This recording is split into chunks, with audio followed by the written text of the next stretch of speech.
nagsabi sa kanya na may peke akong kaibigan, no? No. Diba? Yung kahapon, may lumakad kagabi na na babae. Yung kaaway ko, pangalan, Eyang Hindi niya daw pulutin yung malaking kutsara. Yung ganun. Tapos yung panghukay. Hindi niya pulutin. Tapos pag alis niya naman, taray agad. Ew. Tapos yung kinabukasan na naman, nakita ko yung tatlo kanina. Sinabi ko kay Hana na sabihin mo, Hana, ay pinekod ko yun. Kit sa YouTube. Ni Chelsea sa YouTube.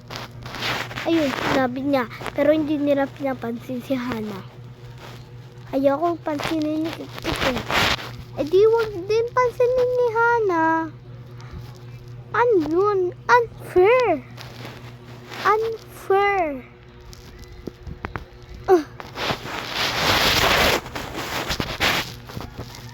Unfair talaga.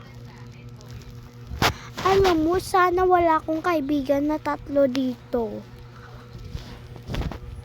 Unfair talaga yung tatlo. Sana si Kit, sana pag grade 4 na siya, aalis na lang sana siya. Lilipat na siya ng bahay. Yes!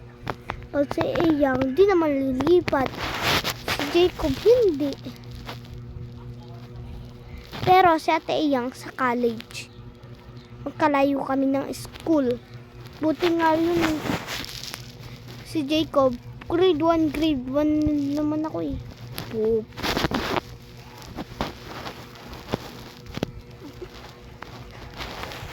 Pero yung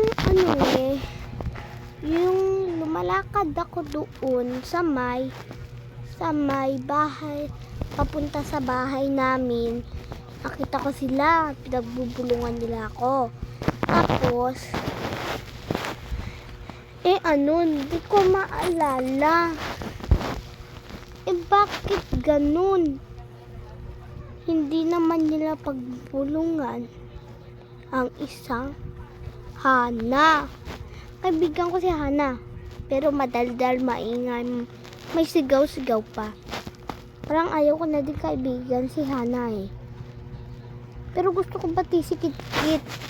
Pero hindi naman nakabati. Kasi sinabi ni Eyang na huwag mo bati si Chelsea Kit. Kasi ang niya, damot niya mamigay ng cellphone. Nagigigil ako Okay lang. Kung kasama nila si Martin din. Bukas sisikwang talaga sila. Paparinig ko to. Grabe.